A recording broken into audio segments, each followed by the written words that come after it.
try to tell me I was homeless.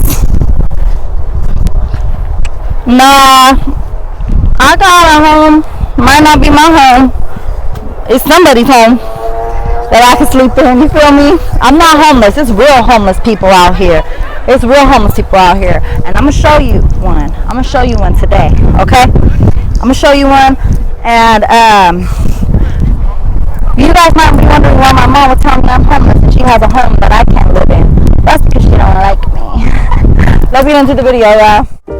So today I went to interview a homeless person, okay? Her name is Halo, and she was amazing. And, you know, I'm going to start interviewing more homeless people on this channel right here, because I'm doing this because a lot of you guys may not know, but it wasn't just too long ago when I was sleeping in my car with my baby, you know? And before that, I didn't even have a car. Before I got pregnant, me and my baby daddy, we used to get hotel rooms, you know, and there would be times where we didn't even have money to get a hotel room, so we slept outside, you know. We slept on the concrete before in the winter time, you know, behind a building, you know, cold as fuck, you know, no blanket, nothing. All we had was each other to keep each other warm. Okay, so I've been there, you know. Me going from having two places, you know,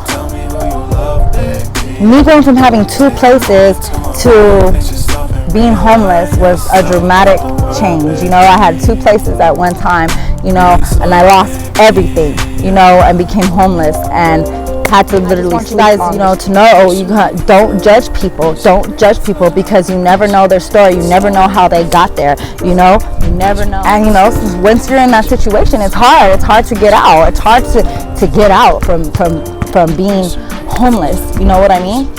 It's hard. It's really hard. So that's why some people just get so stuck, you know. They just get so stuck, and that's just how it is. I really do hope you guys, you know, are interested in this content, and you know, drop me a comment and let me know if you guys want me to make a separate video on my story on how I became homeless, on how I ended up being homeless and out on the street. You know, I would love to share that with you guys, and let me know, and I'll get more into detail on it on my story. Here goes Halo's interview. Hope you guys like it, because I did. Okay, it's alright. So what's your name? My name is Halo. My first name is Janet. I'm just Yeah, so this is Halo. She's out here homeless, and she's gonna tell us about her situation. I just got caught into it, you know, just caught up in a situation where my guys is on. I'm not ashamed, but I don't want to be seen. No, I just got caught up into a situation where I got kicked out of my house. My mom passed away when I was pretty young. I didn't know how to handle the situation, so I kind of was out here. My dad ended up getting with some younger female, and he ended up kicking me out of the house, or he kicked me out the house because me and her didn't get along. It was just kind of like, what the fuck is going on? Because it was more like the cops kind of like took her side of mine, and she had just been staying with us for like a couple months. So basically, pretty much, I just said, you know what, if I'm gonna be out the house and I'm gonna be homeless, then I might as well come out here. So just so that I have more resources and so that I can go to school and just kind of change my life and do some other things. Okay, so where'd you sleep last night? I slept with a homie, and not a homie, but we just kind of just kicked it, smoked, and like just chilled like the whole night. So really, I don't be really like going to sleep. I like stay up majority of like all nights, like doing like doing drugs, smoking, or whatever. Right, you know, I'm not afraid to say it. It's like because it's hard to be sober living on these streets. You know, you got to do something to stay up. Yeah, especially when it's like you're surrounded with a lot of violence, a lot of, you know, situations where, you know, things just so pop up, and you just got to be kind of like, you know, like straight down to the point of like, if something was to like happen, you have to make sure that you are able to stay like alert and direct in what you're doing. I'm like so high right now. I'm like trying to talk and I couldn't talk about the subject. It's like, what the fuck? Okay, well. Okay, what about shower? I mean, when you I shower. I go like maybe to first place or whatever, and take showers there. You know, take long showers and stuff like that. But it's just they have lots of resources to take showers out here, so it's not like. Can you let us know of some? The refresh center. It's like a big community center, like in the downtown school. So they're pretty good at like giving like a lot of stuff, like that you may need, like as a female. Okay, and then I know the pandemic's going on right now, and it's hard to use public restrooms and stuff. So I mean, you guys shit. Yeah, just go to Friend's house. Friend's house. There's a lot of people who are friendly down here, so it's not really like something that it's not something that's hard to be able to go use weapons. I don't know. It's just I don't really think about using weapons unless I'm really eating a whole lot. So right. Yeah. And I know a lot of people don't have no friends out here to go shower at, like that. Yeah. So they need to open the refresh.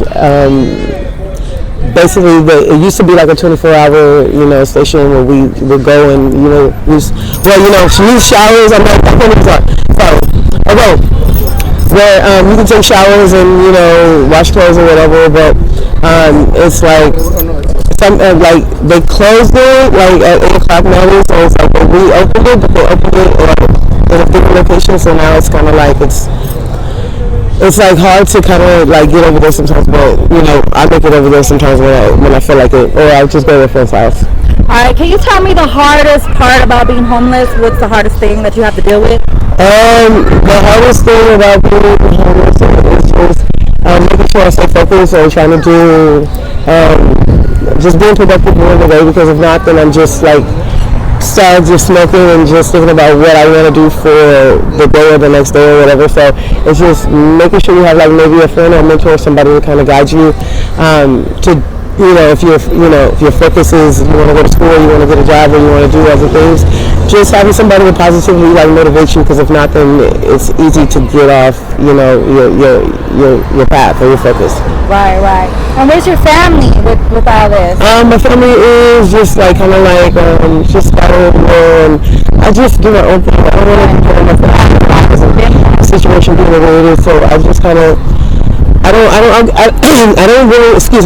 really care about anything other than just myself, because at the end of the day, that's all you got. Especially being a female down here, it's kind of dangerous. It's hard to kind of stand for yourself if you don't have nobody to kind of back you up. So making good friendships and relationships is a good thing.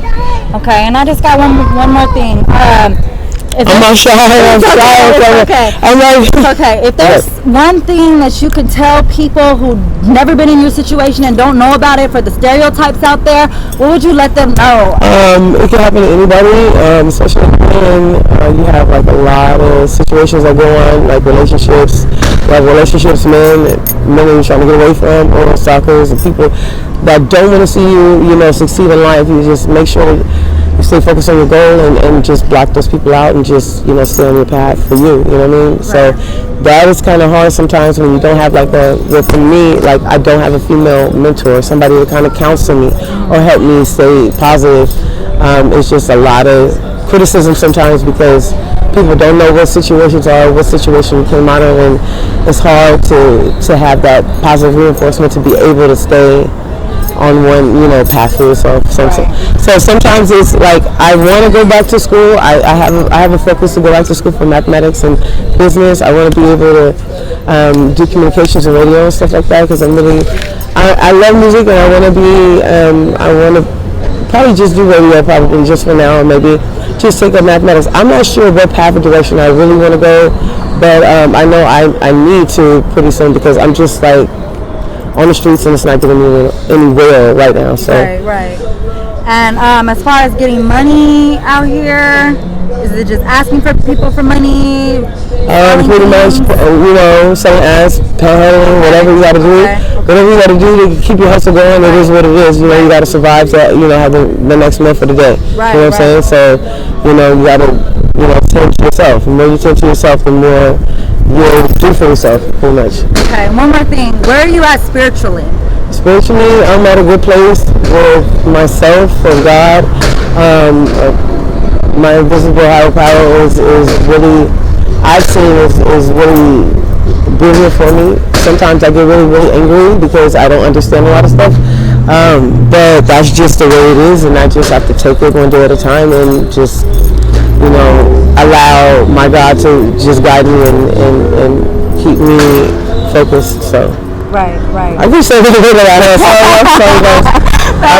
You're good. And thank you so much for this interview. I really, really do appreciate you. Okay. Thank you. All right, she's gonna go now. Everyone, your name one more time. My name is Halo. Halo, and she's beautiful inside and out. All right, bye bye.